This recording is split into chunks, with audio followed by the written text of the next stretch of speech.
when the phone rang that late afternoon. I was standing at the kitchen counter slicing apples for my granddaughter's after-school snack. The house was peaceful, the kind of calm that settles in after children finally begin settling with their cartoons and homework. And nothing in the room suggested that my entire world was about to swing open, like a trapdoor beneath my feet.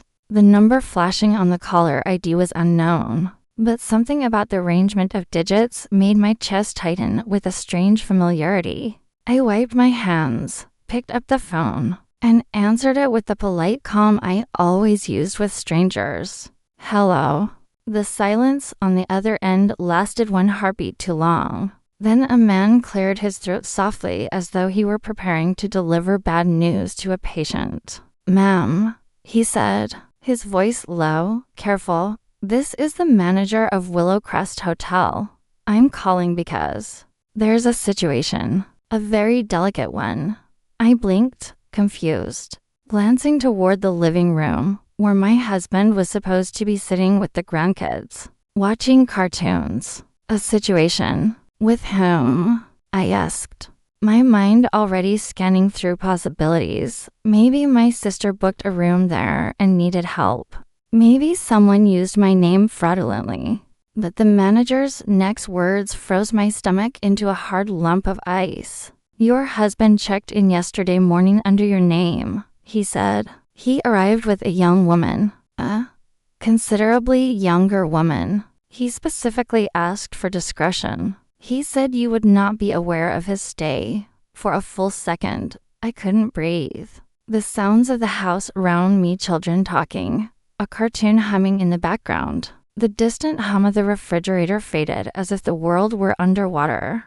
My husband who just this morning kissed me on the cheek before leaving for work. My husband who told me he'd be home early to help bathe the grandkids. My husband who, at this very moment, was supposed to be in the living room, no more than 20 feet away. That must be a mistake, I whispered, feeling the air thin around me. He's home. He's right here at home with the grandkids. I tried to laugh, but the sound cracked mid-breath. "You must have the wrong person. Someone used his name." The manager inhaled slowly, and the sound carried a weight that made my knees soften. "Ma'am," he said, "please come to the hotel. There's more, and it gets worse." My hand trembled so violently that I gripped the counter to steady myself. My first instinct was to storm into the living room to prove him wrong, prove to myself not only that my husband was home, but that whatever the manager was implying was impossible, ridiculous, even laughable. But some instinct deeper than anger or fear made me turn toward the living room quietly, almost as though I were sneaking up on a secret I already half suspected. The children were on the couch, their little legs dangling as they laughed at the cartoon flashing on the TV.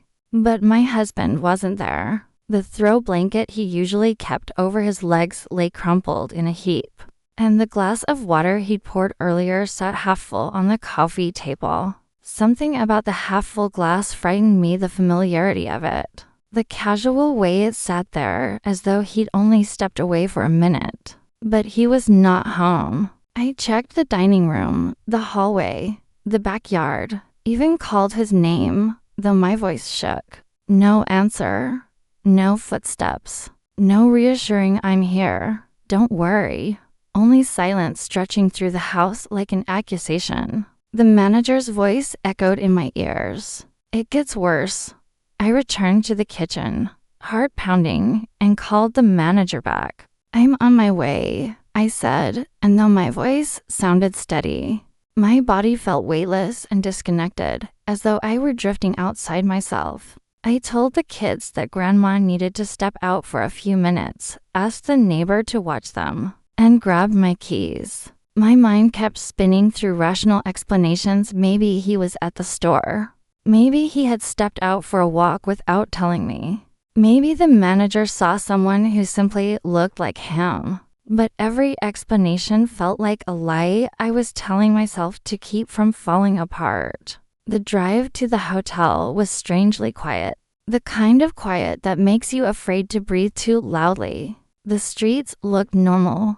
Cars moved, pedestrians walked. The world continued as if nothing were wrong. But inside me, everything churned memories of our early marriage, of raising children, of arguments and reconciliations, of holidays and heartbreaks. Had I missed something? Had he grown distant? Had he been hiding something all this time? But he had kissed me that morning. He had held my hand 2 nights ago while we watched our favorite crime show. He had laughed with me over breakfast. Nothing made sense. When I pulled into the hotel parking lot, I stared at the building for a long moment, unsure if I could force myself to walk inside. The willow crest was a polished, modern structure with reflective windows that caught the fading sunlight. It looked too calm to hide anything devastating. But I forced myself out of the car and into the lobby, where warm light spilled across polished marble floors. The manager, a middle-aged man with tired eyes and a concerned expression, approached immediately. "Mrs. Hayes?" he asked softly. I nodded, and he gestured toward a quiet hallway. "Please, come with me, and prepare yourself." My feet felt heavy as I followed him down the hallway. Every step echoed like a countdown. When we reached a door near the end, he paused and placed a hand on the doorknob. "Before I show you," he said, "I need you to understand that what I'm about to reveal was not something I expected to involve you. But your husband insisted everything be under your name. That complicates things for us legally and morally." "What things?" My voice was almost a whisper. He exhaled shakily and opened the door.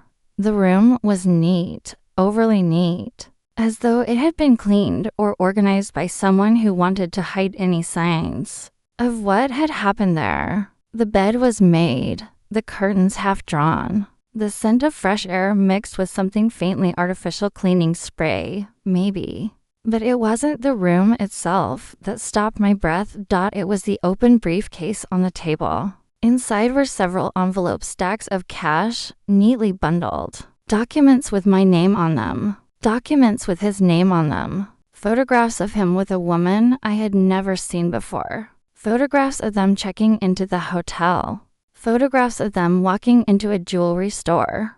The woman was young 20, maybe 22, dressed expensively, smiling in every picture. And my husband was beside her, smiling too, as though he hadn't a care in the world. My hand flew to my mouth as I stepped toward the table, trying to make sense of the images. The manager stepped beside me, lowering his voice even further. "This woman," he said, "stayed with your husband for 2 nights. But yesterday," he swallowed, "she left in the morning. He stayed behind. He said he was waiting for someone. Later that night, he received a visitor. Not the same woman, a different man, older.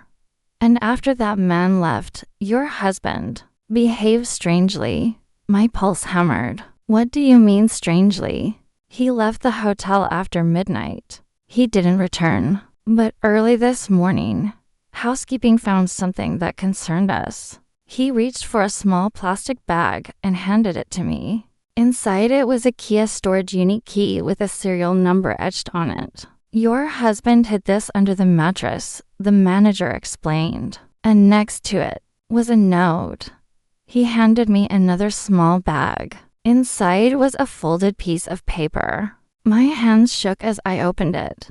There, in my husband's handwriting, were 4 words: "If anything happens, run."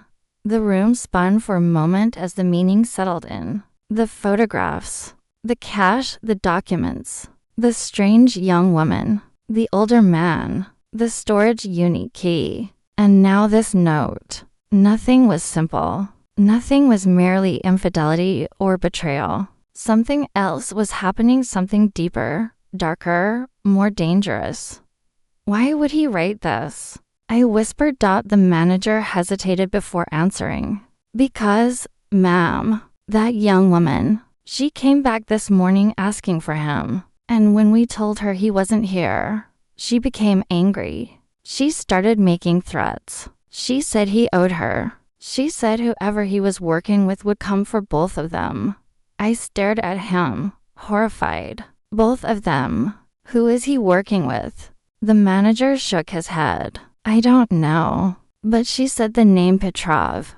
And the way she said it. I'll be honest, ma'am, it scared me. I pressed a hand to my chest, struggling to breathe evenly. My husband wasn't cheating. Or maybe he was. But he was definitely involved in something dangerous, something far bigger than a secret affair. Where is my husband now? I asked. That, the manager said softly, is what worries me most. He left in a hurry. He looked terrified, and he hasn't returned. I looked again at the note. If anything happens, run. Something happened to him, I whispered. The manager glanced at the door nervously. Ma'am, I think you should leave. Whoever your husband was involved with, I don't believe they're aware that you've been informed. If they find out you're here, he didn't finish the sentence, but he didn't have to. My pulse raced violently as adrenaline surged through me. I slipped the storage key and the note into my purse, my instinct screaming that whatever this was, it wasn't over. In fact, it might only be beginning. But as I started toward the door, something caught my attention, a blinking red light above the room's desk. A small camera, pointed directly at the table where the photographs and money were laid out. Was that always there? I asked at the manager's face drained of color. No, he whispered. It wasn't there yesterday. A chill swept through me. Someone had recorded everything. Someone knew I was here. Someone knew I'd discovered the truth. And before I could even take a step toward the hallway, my phone buzzed in my purse. A text message from an unknown number. 4 words, mirroring my husband's handwriting but typed. You shouldn't have come. The moment I read the message, you shouldn't have come, a cold shock rippled through my entire body, as though someone had poured ice water straight into my veins. My fingers stiffened around the phone, my lungs clenched, and for a split second I felt suspended between flight and paralysis. The hotel manager's eyes widened when he saw the screen, and he instinctively stepped back, as though the words themselves were dangerous. The bright, warm lighting of the hotel room suddenly felt harsh, artificial, almost mocking, as if the walls themselves were watching. My first instinct was to check the hallway, to see if anyone was there. But before I could move, the manager placed a gentle hand on my arm. Ma'am, he said in a low voice, whoever sent that, they're watching you. You need to leave, right now. His voice trembled just enough that I knew he wasn't exaggerating. Fear had settled into the room like fog. I swallowed, forcing myself to take a slow breath. My heart felt like it was pounding directly into my throat. Do you have a back exit? I asked, my words rushed and breathy. He nodded quickly and gestured toward a narrow service hallway that branched off from the main corridor. I grabbed my purse tightly, making sure the storage key and my husband's note were inside, and followed him out of the room. Every footstep felt impossibly loud, like a warning bell announcing our movement. As we hurried down the dim hallway, my mind spun wildly. Who had texted me? How long had they been watching? Were they following me inside the hotel, or had they hacked the security cameras? And most importantly, what had my husband gotten himself into? The manager pushed open a metal door at the end of the hallway, revealing a small concrete loading area behind the hotel. The cold air slapped my face, bringing me back into sharp focus. There's a path to the parking lot if you go around this wall, he whispered urgently. Don't go through the lobby. Don't speak to anyone. Don't look back. And whatever you do, don't come back here.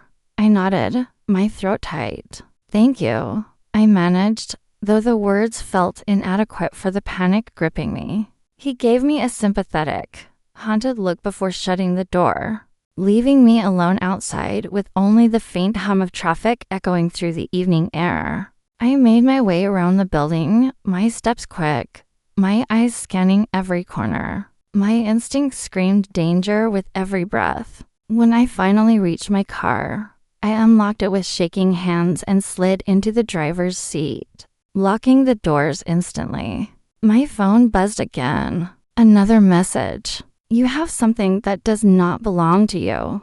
My breath caught. The storage key, the note, the photos, the cash, maybe all of it. My hands tightened around the steering wheel as I started the engine, but I didn't drive immediately. I stared at the message, trying to read between the lines. Whoever sent it wasn't speaking like a jealous lover or even a stalker. It was the tone of someone accustomed to power, someone who expected obedience, and someone who believed I was now involved. I shifted into gear and pulled out of the parking lot, my eyes flicking between the road and the rearview mirror. Every car behind me seemed suspicious. Every person on the sidewalk looked like someone who might be watching. I didn't go straight home, that felt too risky, especially with the children there. Instead, I drove toward a crowded shopping district, weaving through traffic until I reached an open gas station where people were milling around. Safety in numbers, I told myself, though I didn't believe it. Parking near the entrance, I took out the storage unit key. The words etched on the metal read Unit 1 for B, Ridgeway Storage. I knew the place. It was only 15 minutes away. A strange dread twisted in my stomach at the thought of going there. Yet curiosity and fear pushed me forward. My husband had hidden this key because he thought someone might come for it. He had written, if anything happens, run. Something had happened to him, and now something was happening to me. I looked around once more, ensuring no one was watching, then pulled out of the gas station and headed toward Ridgeway Storage. The farther I drove, the quieter the city became, until I reached the rural outskirts where the storage buildings stood behind tall fences, topped with rusted barbed wire. The place looked old, half abandoned, and entirely unwelcoming. I parked near the office, but didn't get out immediately. Instead, I studied the rows of units stretching into the distance, each one identical, each one hiding someone's secrets. For a moment, my resolve faltered. What if whoever texted me was already here? What if this was a trap? But then something inside me hardened. My husband had left that key as a last resort. He wanted me to find it if something went wrong, and something had gone terribly wrong. I stepped out of the car, locked it, and approached the gate. There was no one in the office, just a scribbled sign taped to the door. Back in 10 minutes. The air around the units felt heavy, unnaturally still. Gravel crunched beneath my shoes as I walked down the row marked B. When I reached Unit 1 for B, I stood in front of the door for a long moment, my hand shaking as I raised the key. The metal slid into the lock with a soft click. Another buzz. Another message. Walk away. A deep shiver ran through me. I looked around frantically, scanning the shadows, the corners, the gaps between units. Someone was here. Someone could see me. My skin prickled as though invisible eyes traced every movement. But fear had turned into something else now, kind of desperate determination. Whoever they were, they already knew too much. Walking away wouldn't save me. I unlocked the door. The metal roll-up groaned as I pulled it upward. Inside, the unit was dimly lit by a small, battery-operated lantern hanging from a hook. The soft yellow glow illuminated a single table in the center of the room. On top of it was a black duffel bag, half-zipped. There were also stacks of documents, maps, printouts, and what looked like a burner phone. My breath hitched. Everything about the space told me my husband had been here recently. The air smelled faintly of his cologne, the same one he'd worn for years. The same scent I had inhaled when he kissed me goodbye that very morning. I stepped inside and pulled the door down behind me, locking myself in. The silence was suffocating. I approached the table and began examining the contents. Inside the duffel bag were more bundles of cash, so much that my hands trembled just touching it. There were passports too. Fake ones. One had his photograph. One had a woman's face, likely the young woman from the photographs. And one had no picture at all.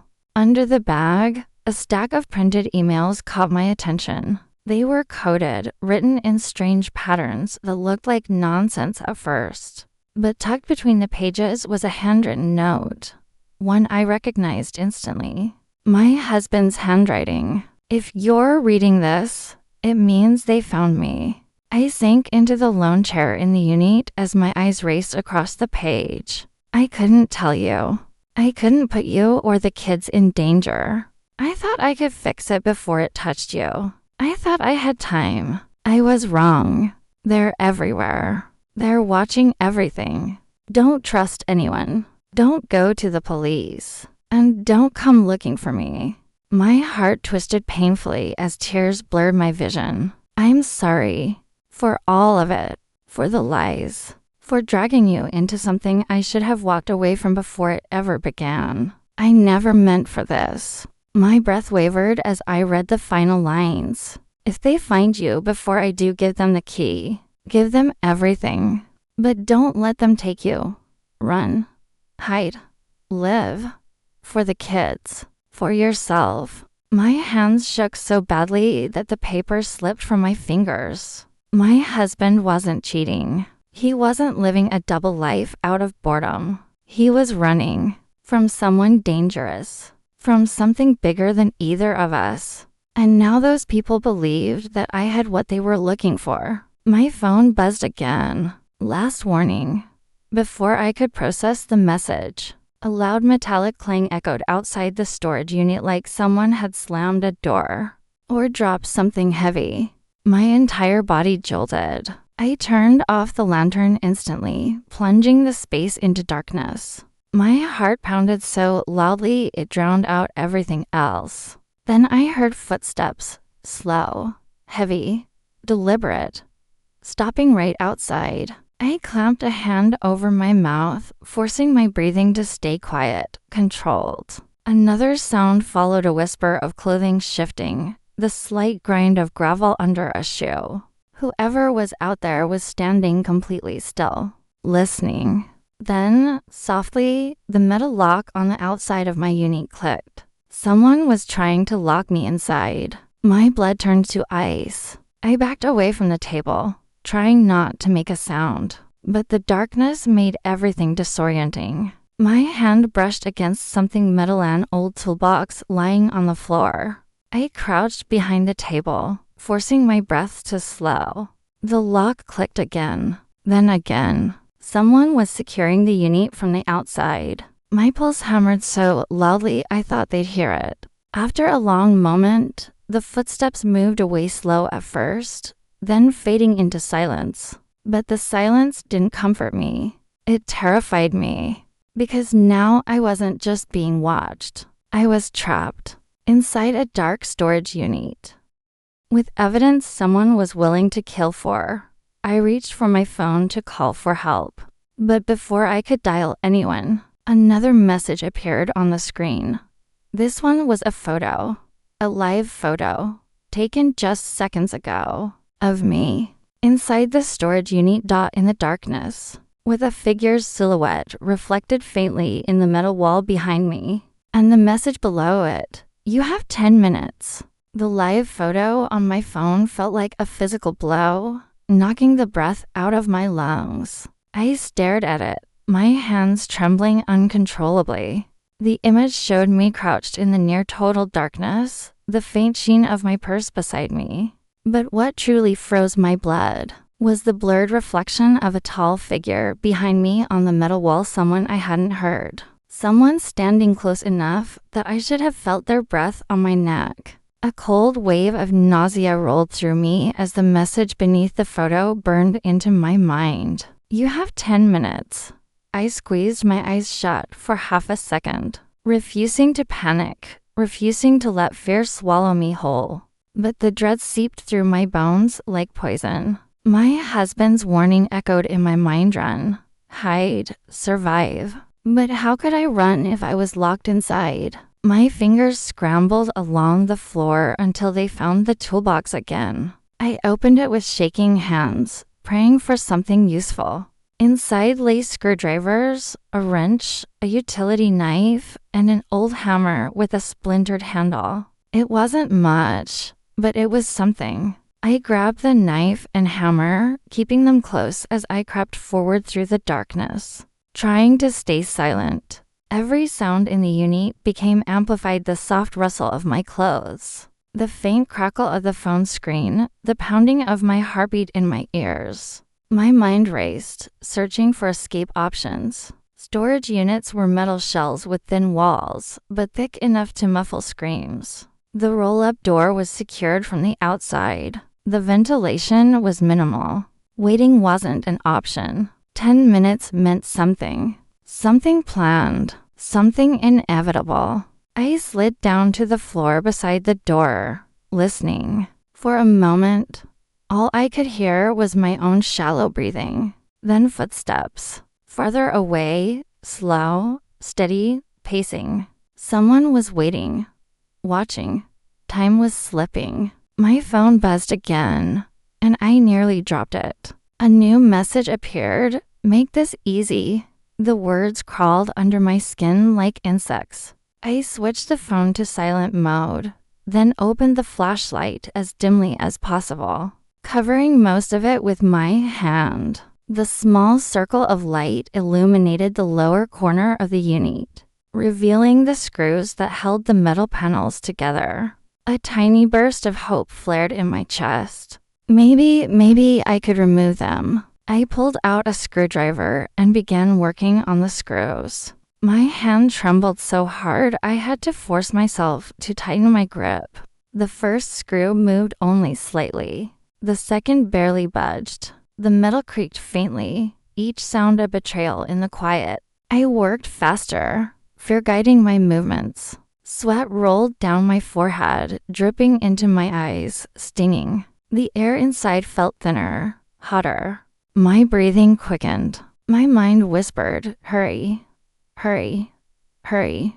When the fourth screw dropped to the floor, I pushed the panel lightly, testing it. It shifted just enough. I could crawl through. If I had time. A sudden metallic scrape outside made me freeze. Someone was dragging something heavy along the ground. Chains, a crowbar. My stomach twisted painfully as I imagined them prying the door open or sealing it forever. Another scrape. Closer this time. Then silence. My phone buzzed again. 5 minutes. My heart lurched at the countdown. I shoved the loosened panel as quietly as possible. It resisted, then gave way with a soft pop.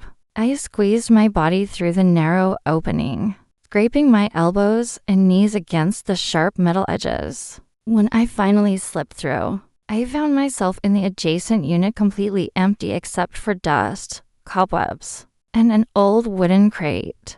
The air felt slightly cooler here, though my lungs still strained for breath. I paused, listening. Footsteps, now moving toward my unit.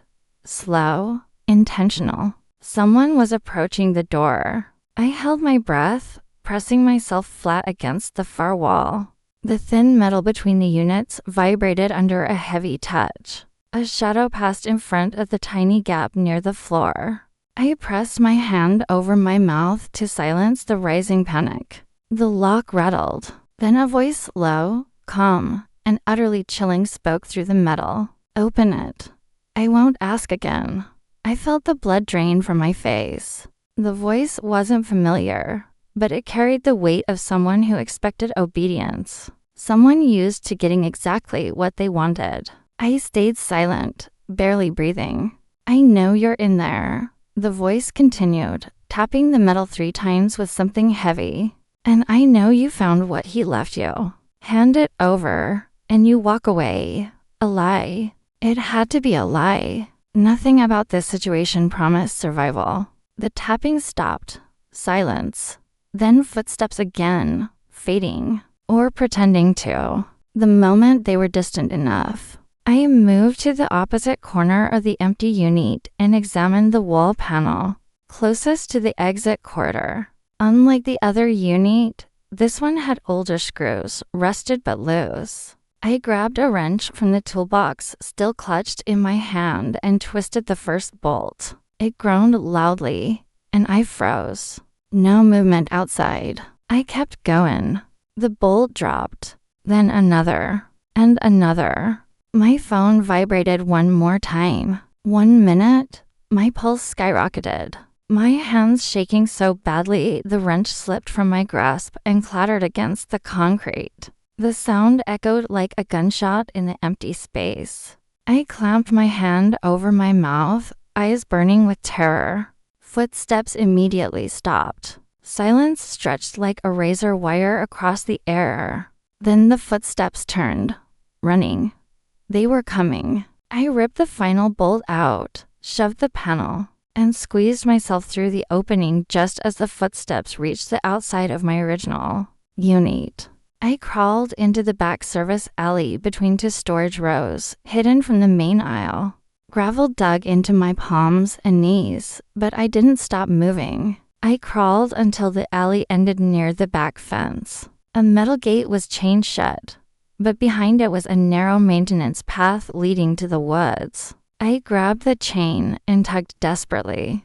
It didn't budge. Panic clawed at my throat. I glanced around wildly, searching for options. Near the ground, I spotted a small gap where erosion had created space beneath the fence. Maybe just enough for me to slide through.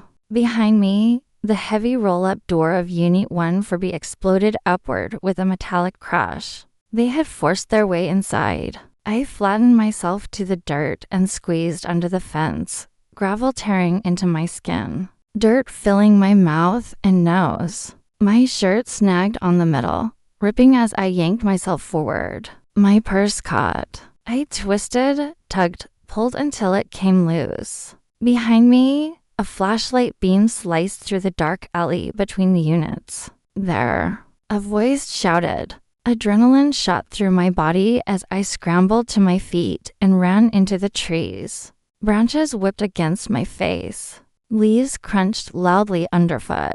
The forest swallowed me, but I didn't stop. I ran until my lungs felt like they were collapsing, until the stitch in my side burned like fire. Only when the sounds behind me faded did I slow down, collapsing against a tree, gasping for breath. I fumbled for my phone to see if I had a signal. 1 bar, flickering. My hands shook as I texted the only person I trusted, my sister. Call me right now. Emergency.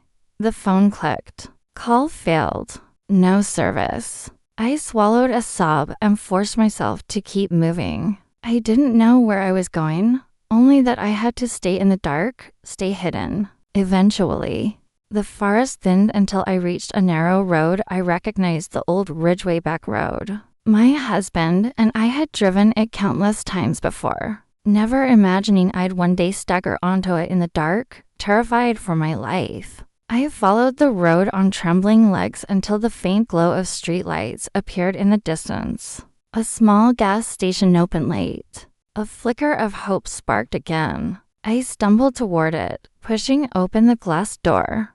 The bright fluorescent lights momentarily blinding me. The cashier, a young man in his 20s, looked up, startled. Ma'am, are you okay? I opened my mouth to answer, but no sound came out. My throat was too tight, my breath too broken. I must have looked wild. Dirt smeared across my arms, shirt torn, hair disheveled. Do you need help?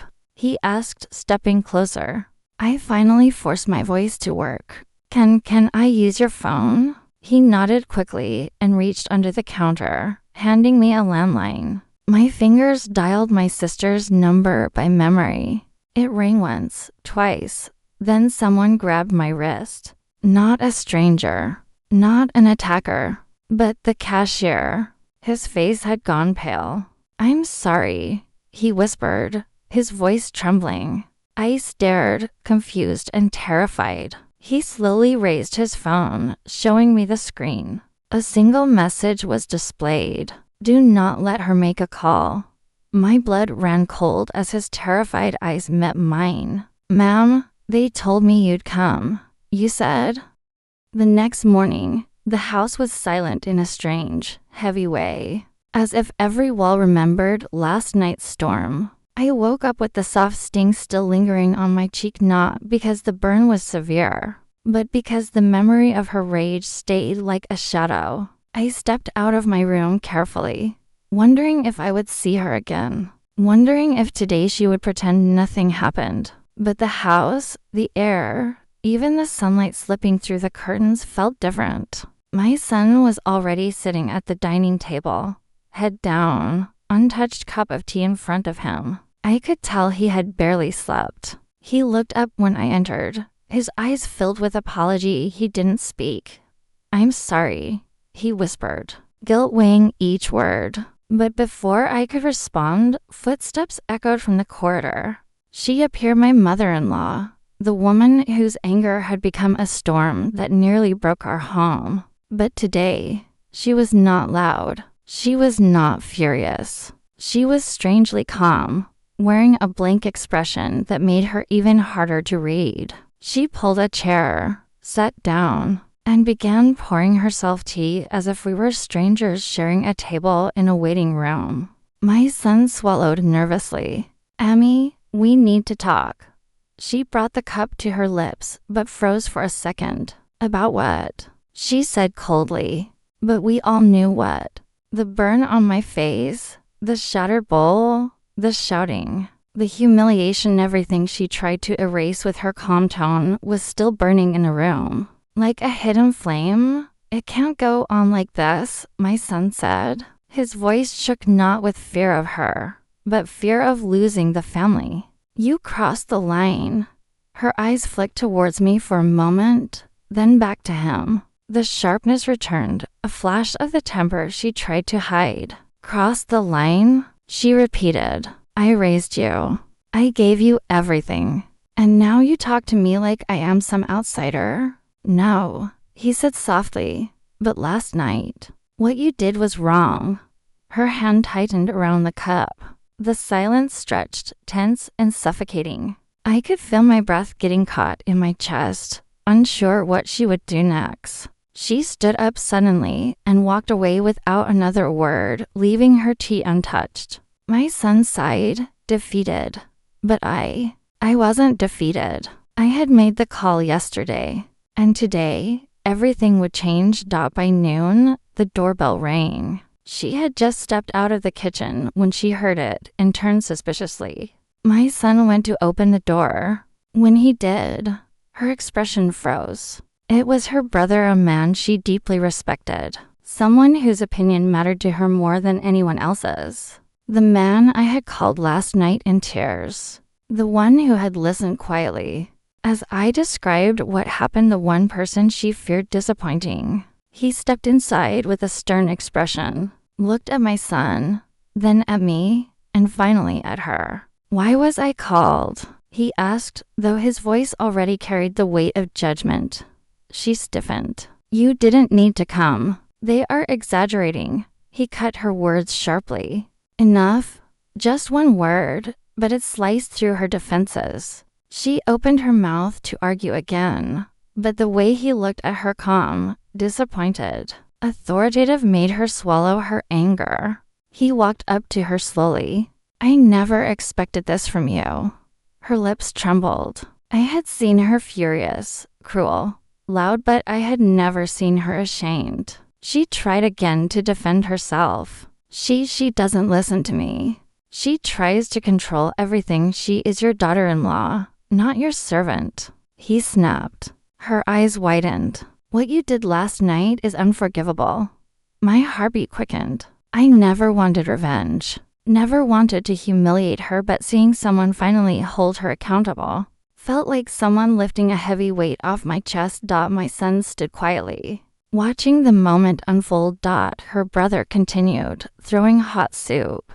Are you in your senses? What if it had scarred her face permanently? What if something worse happened? She suddenly sat down, her knees giving in slightly. I didn't mean. It just happened.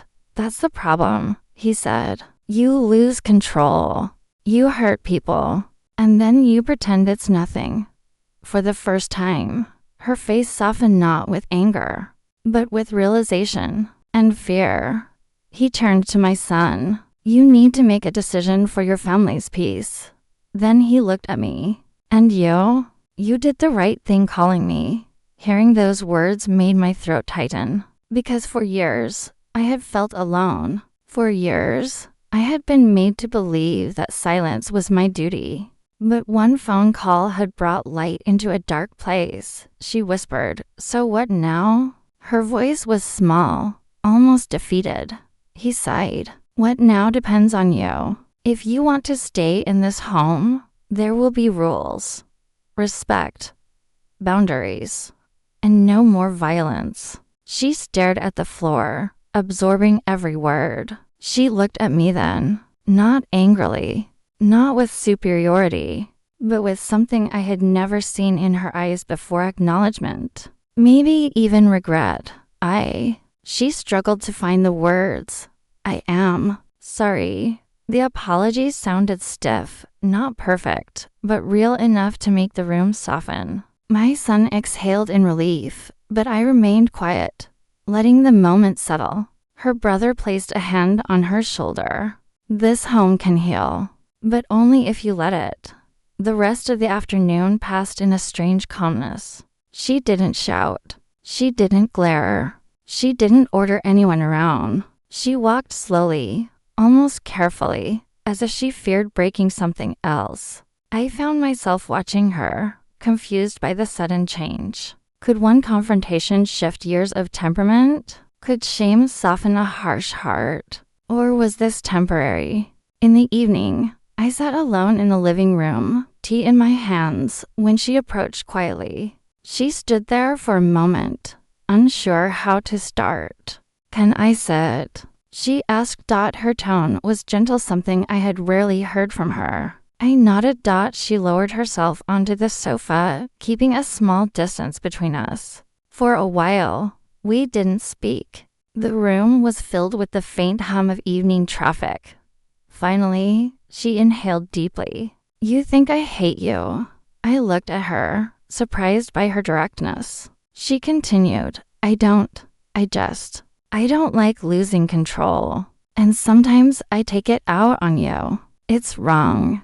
I know." Her voice wavered. "But when I saw my brother walk in today, I realized how far I've gone." She glanced at my cheek, the faint red patch. "I didn't sleep last night."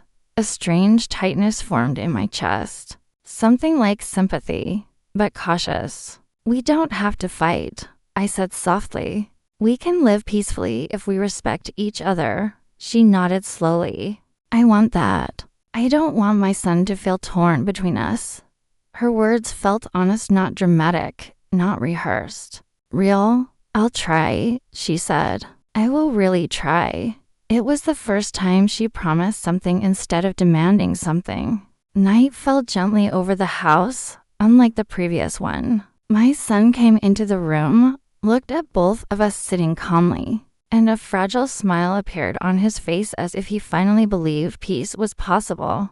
Later, as I lay down in bed, I thought about everything: the anger, the pain, the fear, the confrontation, and the apology. A single call had indeed changed everything, not because it punished her, but because it brought truth into the open. But peace was not guaranteed. It had to be built, slowly, patiently. And tomorrow would be the real test, because apologies are easy. Change is hard. But for the first time, I felt that change just might be possible.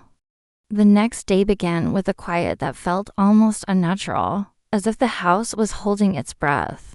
I woke up expecting tension, expecting the familiar uneasiness in the air. But instead there was an unexpected calm. I heard soft footsteps in the hallway and instinctively braced myself. But when I stepped out, My mother-in-law was already in the kitchen, preparing breakfast silently. Not angrily, not reluctantly, just calmly. She didn't bark orders, didn't glance at me with judgment, didn't create an atmosphere of fear. She simply cooked, moved gently, even hummed under her breath a soft, broken tune of someone trying to reset their world. My son joined us, cautiously hopeful. He kept glancing between us, unsure if this peace would last. When she placed a cup of tea in front of me, I froze for a moment. It wasn't the act that shocked me, it was the intention. Her hands trembled slightly as if she wasn't used to offering kindness. "I made this for you," she said, her voice low. Not a command disguised as generosity, not a forced gesture. It was a sincere offering. I accepted it with a soft thank you, and something shifted like to stones grinding for so long finally settling into place. The day carried on quietly. She cleaned the living room without criticizing how I arranged the cushions. She helped me fold clothes without making comments about how I did it differently from her. She even asked me, gently, if I needed assistance in the kitchen for lunch. That question alone was enough to make my eyes sting. For years, help was never help, it was control, dominance, power. But this felt like someone trying, genuinely trying, to rebuild bridges she had burned. After lunch, she sat next to me. There was hesitation, but she didn't hide it. "I want to say something," she murmured. I nodded, giving her space. She stared at her hands for a long moment before speaking. "I was harsh on you. Too harsh. And I know why." She paused, searching for the courage to continue. "I was afraid of being replaced. Afraid my son would love you more than he loved me. Afraid that my place in this home would shrink." Her confession was unexpected, raw, almost painful. I swallowed slowly, trying to understand her vulnerability. She went on, "When you came, I should have welcomed you. But instead, I fought you as if you were my competitor. My ego, my possessiveness. They blinded me." Her voice cracked slightly. "And yesterday, I crossed every limit. I could have seriously hurt you." Her eyes flicked to my cheek again, regret deepening in her expression. "I am ashamed." The words hung in the air, heavy yet freeing. I didn't interrupt. I let her speak because for the first time, her words came from the heart, not from pride. "I know saying sorry isn't enough," she whispered, "but I am asking for one chance. One real chance to change. I don't want my home to break. I don't want bitterness to define us. I want peace. I want respect. And I want to earn it." My eyes grew warm with emotion. I had waited so long not for an apology, but for understanding, for recognition that I was human too, that I deserved dignity. "I'm willing to start again," I said softly. Not as enemies, but as family. Her shoulders relaxed. And for a moment, she looked years younger, like someone who had finally put down a burden she carried for too long. That evening, her brother returned to check in. He watched us sitting together, talking quietly, and nodded approvingly. "Good," he said. "This is how a home should be." My son stood beside him, relief evident. "Thank you for coming yesterday, Chacha-ji," he said. "Things might have gotten worse otherwise." Her brother touched his shoulder gently. Sometimes, families need a storm to discover the value of peace. When he left, the house felt lighter, brighter, as if the walls that once echoed with arguments now embraced a softer melody. Over the next few days, change continued, not with perfection, but with effort. She no longer interfered in everything I did. She asked before rearranging things. She knocked before entering my room. She spoke calmly, thoughtfully. My son also supported both of us, making sure the house stayed balanced, not tilted toward guilt or resentment. There were moments she struggled, moments when old habits resurfaced, but each time she caught herself. She corrected her tone, her actions, her reactions. It wasn't magic. It was discipline, awareness, and a genuine desire to heal. One evening, a week after the incident, she came to my room. "I have something for you," she said. She handed me a small box. Inside was a delicate gold bracelet, simple, elegant, beautiful. "It was my mother's," she whispered. "She gave it to me on the day I became a bride. I want you to have it now." The gesture stunned me. Not because of the value of the bracelet, but because it symbolized acceptance, trust, and love she had never expressed openly. My throat tightened. "Are you sure?" I asked softly. She nodded firmly. "Yes, you deserve it." Tears pricked my eyes. Not from sadness, not from lingering trauma, but from the overwhelming relief of being finally seen, valued, embraced. That night, I sat alone for a long time, holding the bracelet, reflecting on how far we had come, from hurtful words to hot soup thrown in anger, from fear to confrontation, from confrontation to acknowledgement, from acknowledgement to healing. It wasn't a fairy tale transformation. It wasn't overnight magic. It was the slow, painful, necessary journey of human hearts learning what they should have known from the start. That love without respect is not love at all. Weeks passed, and the home blossomed into a space I once believed it could never be. Laughter returned, gentle conversations replaced loud arguments, and meals were eaten together in peace. My mother-in-law no longer sat like a queen whose throne could not be shaken. She sat like a woman learning to love and be loved without fear. One afternoon, as we prepared dinner together, she suddenly said, "You know, that call you made." I looked up. She smiled softly. "It saved us. All of us." Her words made me realize something profound. Sometimes one bold step, one act of courage, one decision to speak up becomes the turning point of an entire life. One call changed everything, not because it punished someone, but because it revealed the truth. It opened eyes. It reminded us all that pain buried in silence becomes poison, but pain spoken aloud becomes a pathway to healing. Months later, as I looked around our home now filled with warmth instead of tension, I understood the real victory wasn't that she apologized. It wasn't even that she changed. The real victory was that I found my voice. I stood up for my dignity. And because of that, our entire family learned how to breathe again. And that was the beginning of a new life, not perfect, not flawless, but peaceful, respectful, and real. A home where love finally had space to exist. And that was the true ending. Not of a fight, not of a wound, but of silence. A silence that once broke me, now replaced with harmony that rebuilt us all.